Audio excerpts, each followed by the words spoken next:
Voilà. C'était quoi votre sentiment lorsque, après avoir appris le report du voyage du pape François? C'était comme ça. Quand on avait annoncé là, pour la première fois que le pape devrait venir ici en RDC, et au moment où on a vu des images circuler qui a fait viral sur les réseaux sociaux, vous avez beaucoup regretté devant des t-shirts que vous avez déjà imprimés. Exactement. Les effigies du pape François. C'était quoi votre sentiment? Bon, aujourd'hui, il était déjà... Finalement, il est arrivé. Vous savez, aujourd'hui, lorsque je parle de ça, j'ai le sourire aux lèvres parce que finalement, j'ai pu transformer cette histoire.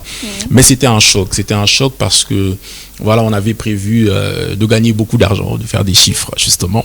Parce que, vous savez, la venue du pape, c'est quelque chose d'exceptionnel. On ne l'a pas toutes les années. Voilà. Et donc, c'était pour nous un moyen de toucher quand même des très grands consommateurs. Et donc, lorsque c'est arrivé, c'était un choc parce qu'on avait fait un manque à gagner. D'abord parce qu'il y avait beaucoup de commandes qu'on attendait, qui sont finalement plus arrivées, mais aussi parce que nous, on avait prévu, on avait anticipé justement parce que le temps, il était quand même assez court, on avait anticipé en produisant un certain nombre d'articles pour justement répondre aux besoins de cette demande-là au moment où le pape allait arriver. Et donc, lorsque cette histoire est arrivée, c'était un choc parce que, bon, c'était un choc parce que voilà, je voyais des chiffres comme ça s'envoler, mais et donc j'ai pensé à poster cette photo sur les réseaux sociaux pour en même temps attirer l'attention des gens et en fait en postant j'avais écrit dommages collatéraux parce qu'il n'y avait pas que moi qui souffrais de... Mais ce qui a fait que voire même le Vatican vous contacte pour une interview. Oui, j'ai été interviewé par Radio Vatican, beaucoup de chaînes en RDC, mais Radio Vatican aussi, et même la presse écrite du Vatican. Et donc c'était génial parce qu'après ça a pu me propulser encore. Voilà. Et en parlant de votre propulsion, dites-nous, avant vous étiez banquier et maintenant vous êtes un entrepreneur. Oui, voilà, j'ai... Vous vous sentez mieux dans quel type de non, c'est clair, je me sens mieux en tant qu'entrepreneur parce qu'aujourd'hui j'ai cette liberté de travailler, de fixer des objectifs et de travailler dur et avec mon équipe pour les atteindre.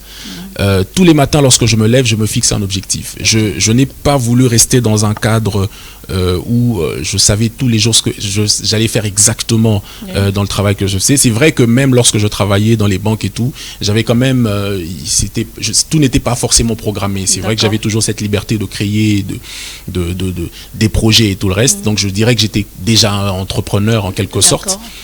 Mais aujourd'hui, je me sens mieux parce que je pense que notre économie a besoin d'une petite partie de mon cerveau quand même pour apporter tout ce que je crée aujourd'hui, et je crée beaucoup de projets. Et vous avez vous avez une entreprise et combien d'employés que vous gérez? Alors, je dirais qu'on a quand même beaucoup d'employés. Je n'ai pas les chiffres, je n'ai pas malheureusement pas les chiffres exacts, mais je sais que nous avons déjà, parce que vous savez, ePrint a commencé, l'imprimerie a commencé, je pense que lorsqu'on a commencé, c'était à la veille des élections. Moins d'un mois, on avait déjà une vingtaine d'employés, donc une équipe de plus de 20 personnes, ça c'était vraiment un mois après. Et aujourd'hui, on a décollé. À vrai dire, je voudrais pas dire exactement combien d'employés nous avons, mais c'est quand même une grande équipe. Est-ce que nous pouvons un peu laisser un peu l'entrepreneuriat, et cette fois-ci parlons un peu d'autre chose. On aimerait savoir quel type de musique Monsieur Oman Ngungu aime écouter. Le tchatcho. Oh, les tchatchos. Voilà. Question-réponse. C'est quoi le goût de femme que vous aimez? Exactement tel que ma femme est. Elle s'appelle comment? Elle s'appelle Vanessa. Madame Vanessa, bonsoir. Et combien d'enfants aimeriez-vous avoir? Combien d'enfants? Je pense 5 peut-être. J'en ai déjà 3. Ah. Peut-être 5, je dirais. Et question-réponse, quelque chose que je n'ai pas posé. Bon, on a encore du temps. Voilà. À part la musique, votre repas préféré? Alors, mon repas préféré, bon, déjà, je suis... moi, tout ce qui se sert avec du foufou, c'est top pour moi. Donc voilà, tous ceux qui se servent avec du foufou à côté, pour moi ça passe. Tant que c'est bien fait, tant que c'est bien préparé, s'il y a du foufou à côté, c'est bon. Vous êtes de l'opposition majorité? Non, je suis je dirais, je sais pas si je peux dire que je suis neutre, je suis ni de l'opposition, ni parce que je n'ai jamais été membre d'un parti politique. Okay. Je n'ai jamais fait la politique. C'est vrai que je traîne et donc voilà, mon métier me crée des connexions avec des politiciens. Donc je suis tout le temps avec des politiciens, mais voilà, je suis de tous les côtés. Bon, voilà. Une question, hein? On y va, question-réponse. Allez-y, voilà. allez-y. Fayoulou Fachi. Nous sommes dans des FF, hein? Ah, Fayoulou ou Fachi. Mais dans quel cadre? On parle de quoi? Dans quel, parce que on sait que nous avons l'opposition et la majorité. Vous savez, pour l'instant, le président c'est Fachi, mais il a un opposant des tailles qu'on connaît. Vous savez, moi je suis entrepreneur. Pardon, ok, moi je suis entrepreneur et donc je pense tous les jours à Fachi parce que c'est le président de la République. Je dirais qu'il me doit des comptes en tant que président de la République. Il a promis des choses et donc il doit les réaliser. Il est en train de les réaliser. Okay. Et donc tous les jours lorsque je me lève, je pense à Fachi. Voilà. Et demain, en plus que demain c'est son anniversaire, donc du coup, voilà. Ah, okay. Donc je dirais Fachi parce que bon, je pense à lui tout le temps. Tout le temps. Parce que bon, il y a des choses qu'il doit faire et qu'il est en train de faire. Parmi et donc, voilà. ses réalisations, depuis qu'il est président de la République, quelle réalisation quand vous pensez à cela où vous voyez, vous dites waouh, franchement, on a un président de la République. Voilà, très sincèrement, c'est vrai qu'on a bon, je pourrais parler de bon, s'il faut sélectionner, ça sera quand même un peu difficile pour moi, mais c'est vrai que le président Tshisekedi a fait énormément de choses. Oui. C'est vrai que là on est entré en politique, mais bon, il a fait énormément de choses et tout n'est pas encore top, n'est pas encore parfait en RDC.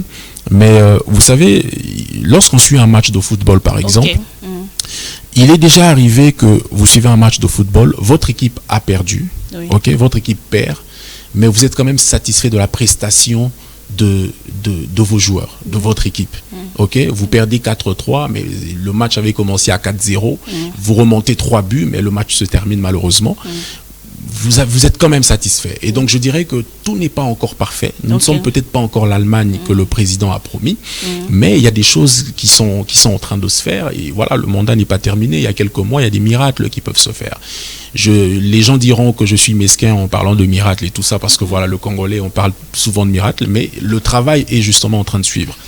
Donc voilà, c'est tout ce que je peux dire par rapport à ça. Parce que nous sommes en train de chuter pour finir cette émission. Est-ce que vous avez un mot, étant que là nous revenons encore dans l'entrepreneuriat, puisque aujourd'hui nous avons parlé de l'entrepreneuriat à Kinshasa.